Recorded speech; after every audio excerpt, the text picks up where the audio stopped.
Hey everyone, so welcome back to my channel for those who already watched my previous videos, and for those who just came to this channel, you're also welcome. And in this video, I would like to share my experience in learning several languages, and this is basically an upgraded version of the video that I've posted 3 years ago about the same kind of topic. However, I would like to add 3 more languages in this video.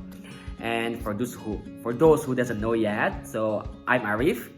I'm initially from Indonesia, and then I've been living in 6 different countries for the past 10 years for studying and working. And in this video, I would like to share my experience in learning 7 languages, including English, my native language Indonesian, French, Italian, Spanish, Dutch, and Japanese. And of course, I hope this video could make you inspired or like a little bit motivated to learn new languages. And then of course, the most important thing is that I hope you guys enjoy this video. And then as other YouTubers always say, you can always subscribe, like, or comment this video. However, I barely post anything, so I don't think it will make any difference. But if you want to stay connected or you want to make new friends through this platform, of course, you're always welcome. So again, I hope you guys enjoy this video and check this out. Okay, so first of all, of course, I would like to share my experience in learning English. So, as we know, English is an international language, and I started to learn English when I was 9 years old in elementary school. I remember that, and at that time, I do remember that I really liked to do public speaking. So I would raise my hand during the English class and then do the little talks in the front of everyone and things like that. As well, when I was in the high school, I remember I proactively joined several English competitions. It could be like speech competitions or like English debate competitions during the high school in my region in Indonesia. So it really helped me a lot to improve my English and also to motivate myself to learn more and more English during the competition. And after I finished my high school in Indonesia, I decided to pursue my bachelor degree in Japan. So in the first year, I remember that I was in a dormitory where so many international students. So at that time as well, it was a period where I improved my English very huge as well, because I couldn't really communicate with other people in my native language, Indonesians. So I got to use English to communicate with them, and it really helped me to improve my English at the time. And then again, after being 6 years in Japan, I finished my bachelor, and I got so lucky that I got an offer for pursuing my master degree in Europe under the Erasmus Mundus master program. So my master was like 2 years program. But this is an interesting fact about my master program, where in the 2 years I got to move to 4 different countries, which means every 1 semester or like every 6 months I got to move to different countries or like, let's say, different university. So the first semester I was in France, and the second semester I was in Italy, and then third semester I was in Spain, and then fourth semester I was in the Netherlands. So during this 2 years master program, of course, all the courses were in English. So of course, during the 2 years, I do realize that my English improved even more than the previous. And of course, not only the courses, most of my friends as well are like people from like different countries. So like very international environment. So like during the 2 years master, I was really exposed in a very international environment, which motivated me as well to improve and to learn more English. So like basically what I can say from experience in learning English, basically I did learning English along the way through my life journey. So like I didn't necessarily have these special courses for English, intensive course for English or like things like that. But like I just learned along the way through my life journey. And then now I'm working as a food safety and quality assurance manager in a food manufacturing company. And then on paper, the official language in our company is like in English. So of course, it's again, because I got to do English, so I got to do everything in English. So you know, it motivates me as well to like not stop learning English, but still continuing keep more and more learning English. So I think that's all that I can say from my experience in learning English. Of course, I wouldn't say that my English currently is so perfect. Of course, it's so far away from perfect, but like I still keep learning, and the most important thing is that I don't want to stop learning. Yeah, so that's all. Thank you very much for listening, and yeah. Halo semuanya, ketemu lagi dengan saya. Apa kabar semua? Semoga baik-baik semua ya. Jadi kali ini dalam video ini aku kembali menceritakan bagaimana pengalaman aku belajar bahasa asing. Kali ini aku nambahin 3 bahasa lagi dibandingkan dengan video sebelumnya. Buat teman-teman sekalian yang belum tahu, jadi karena saya orang Indonesia, punya dong bahasa ibu saya bahasa Indonesia. Saya berasal dari Makassar. Jadi mungkin kalau teman-teman yang sudah familiar, bahasa Indonesia yang kita pakai di Makassar dengan bahasa Indonesia yang dianggap standar itu ada sedikit perbedaan.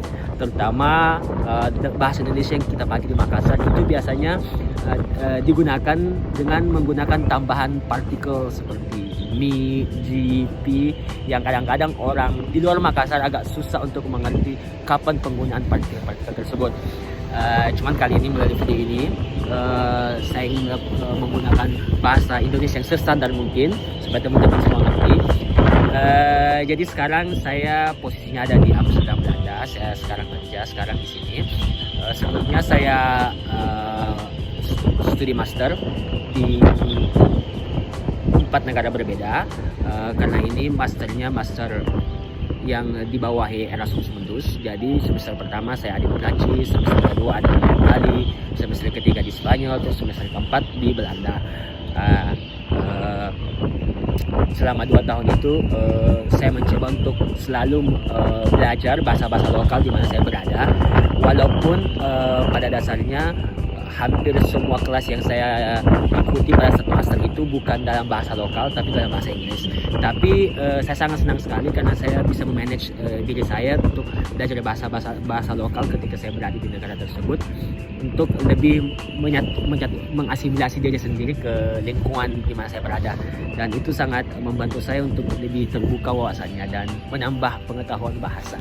Jadi semoga video ini bermanfaat bagi orang-orang yang ingin belajar bahasa baru lagi. Semoga bisa dapat termotivasi, semoga sedikit terinspirasi. Dan terima kasih sudah mendengarkan. Bye. Salut tout le monde, ça va? J'espère que vous allez bien. Maintenant, je voudrais expliquer mes expériences de prendre la langue française. En fait, j'ai déménagé en France 2016 quand j'avais 23 ans. Alors j'ai déménagé en France parce que je dois faire mes études à niveau de master à l'université de Montpellier. En fait, le master ça s'appelle le master en nutrition et sciences des aliments. Le master en fait c'était un master international, mais le premier semestre on doit faire le cours à l'université en France. Alors tous les cours aussi en français. Comme j'ai étudié français, avant de commencer tous les cours à l'université de Montpellier, on a fait le cours français intensivement pendant 2 mois et demi, presque tous les jours, à partir de 9h jusqu'à 17h. Alors c'était très bonne opportunité pour nous d'être capable de comprendre le français avant de commencer le cours. Et à la fin de ce semestre, j'ai réussi tous les examens, j'ai réussi tous les cours. Et en fait, de temps en temps, je ne crois pas, je peux pas croire que je pourrais réussir tout ça. Mais oui, c'était une période très incroyable pour moi que je peux passer tous les examens en français avec seulement 2 mois et demi de préparation de la langue. J'ai pas beaucoup d'opportunités de parler français parce que je suis maintenant à Amsterdam, aux Pays-Bas. Alors aussi, ça fait longtemps que je ne parle pas le français. De temps en temps, j'ai oublié quelques mots.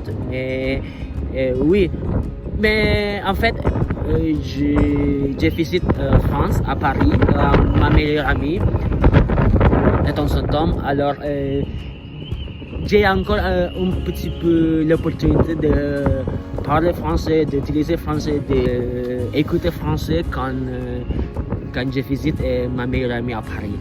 Et comme faire des vidéos comme ça aussi, c'est une opportunité pour moi de pratiquer plus mon français.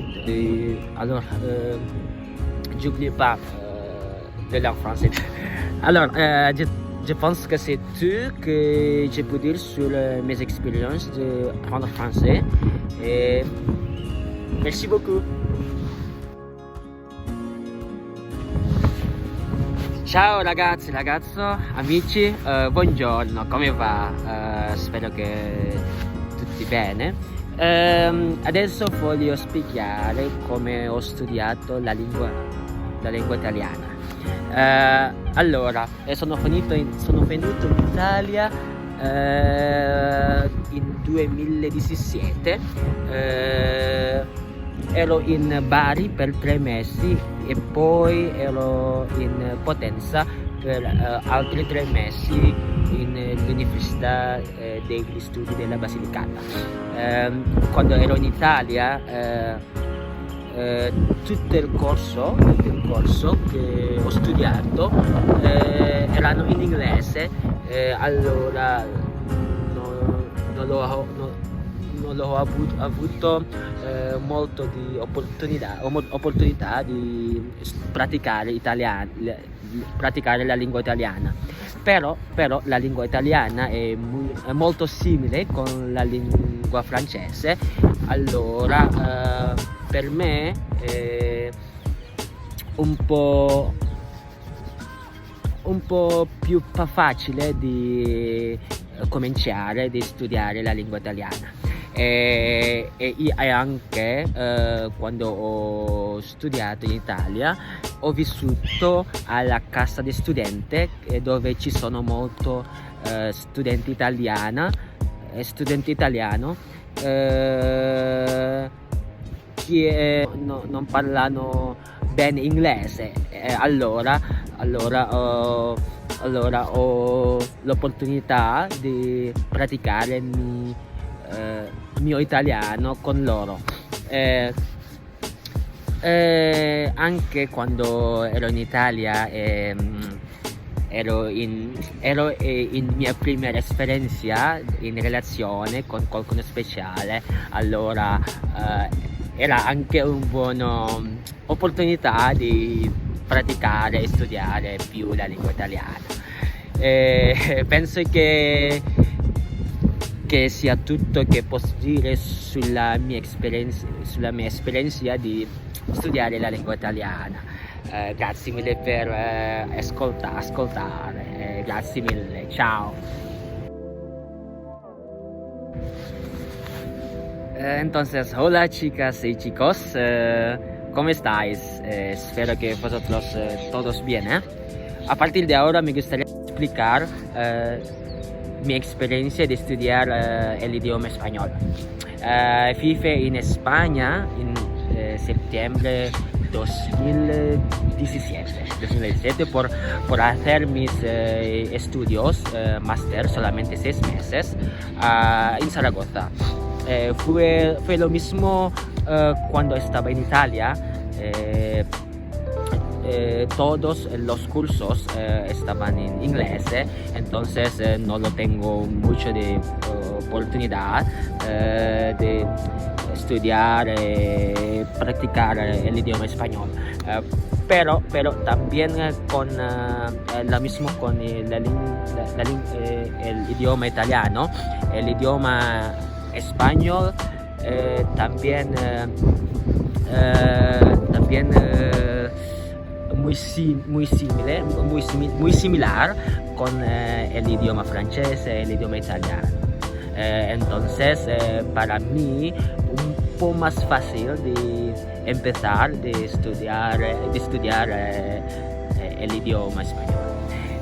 Y también cuando estaba en Zaragoza estaba viviendo con 6 otros chicos españoles,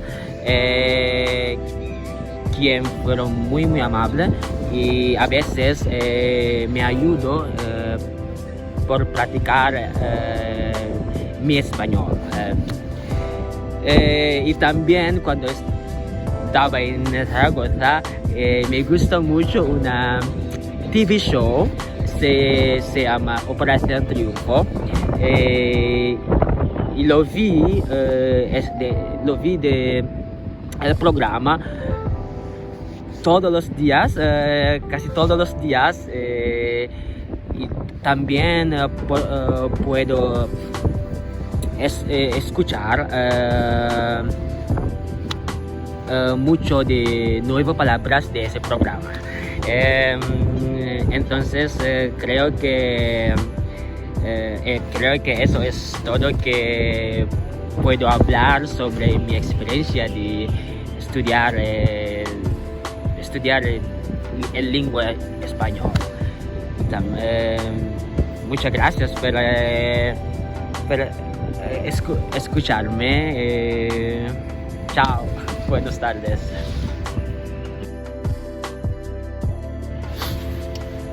Hoi allemaal, goedemiddag. Hoe gaat het met jullie? Ik hoop dat alles goed met jullie is. Dus voor nu, ik wil praten over mijn ervaring om Nederlands te leren. Ik ben in Nederland geweest sinds het jaar 2018. En ja, ik weet dat ik ben hier geweest bijna 2 jaar, maar ik kan alleen een beetje Nederlands praten. De reden zijn echt, de Nederlandse taal is heel moeilijk te leren.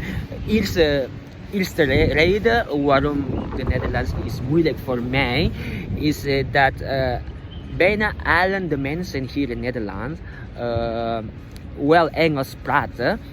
Dus ik heb niet genoeg kans om Nederlands te oefenen. Tweede reden is dat Nederlandse taal is heel moeilijk met veel moeilijk, lang en moeilijk uit te spreken woorden. Maar ja, voor mij het is heel belangrijk om de fluent Nederlandse taal te spreken. Omdat nu ik werk in Nederland en ik werk als voedselveiligheid en kwaliteitsmanager in voedselbedrijf. En bijna alles de tijd ik moet met mijn collega's en ook andere mensen van andere bedrijven om Nederlands te praten. Dus ik moet echt meer en meer om de Nederlands te leren.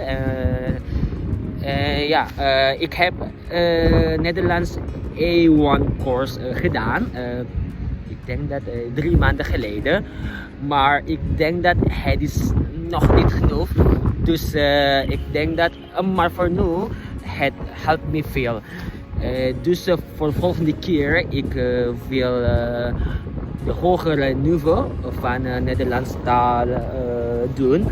En ik hoop dat ik kan beter doen in mijn Nederlandse taal. Dus ik denk dat dat is alles dat kan ik praten over mijn ervaring om Nederlands te leren. Dankjewel voor het luisteren. En ja, dankjewel. Doei. 皆さんこんにちは。ちょっと風がちょっと強くなってきたので、ちょっと中に引っ越ししました。今回は日本語を勉強したことについてちょっとお話ししたいと思います。私はもう前の動画にもお話ししたと思うんですけど、17歳の時に日本に留学しに行ってきました。日本ではその時に文部科学省っていう、日本の政府から奨学金をもらっていただいて留学しに行ったわけなので一生懸命6年間も日本で勉強してきました。初めての一番最初の1年間は日本語学校っていう学校で通ってまして、そこで1年間ほぼ毎日日本語だけ勉強したところで2年目になった時に高専という学校に通っていました。高専では3年間ぐらい勉強して準学士っていう学位を取りました。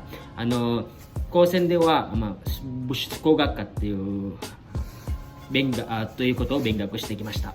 で準学士っていう学位をいただいた後にやっぱり学士まで取りたいっていう、気持ちもあったので筑波大学進学してあと2年間が勉強しました。その時に食品工学科っていう分野に夢中で勉強してきました。で筑波大学で2年間ぐらい勉強してから学位ちゃんと学部の学位を取ることができました。やっぱり6年間も日本にいたので日本語は欠かせないものっていうのもあって、そして全ての授業というのは日本語でやらなきゃいけないっていう状況だったので、やはりやるしかないっていう、気持ちでもありやっぱり頑張ってきましたね。であとはホストファミリーっていうものも持ちましたね。高専の時に一応ホストファミリーっていう、ものすごく優しい家族、日本の家族ができたということもやっぱり日本語をもっとナチュラルに勉強することができたっていうのもあると思います。その時にホストファミリーはよく一緒の土日とかに一緒に出かけたりして、やはり自分がその日本人の周りにずっといたので日本語をもっと吸収しやすくなる、環境にもいたということで日本語はもっとナチュラルに話すことができたのではないかと思います。ではいろいろな勉強する方法があると思うんですけれども、やっぱりモチベーションをずっと維持することが一番大事なのではないかと私は思います。では皆さんここまで見ていただいてありがとうございます。またね。バイバイ。Yes, so that's all the video for today. Thank you very much for watching until the end.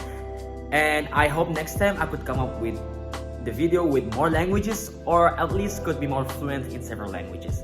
And I hope you guys get inspired, get motivated to learn new languages, and I'll see you guys in the next video. Bye!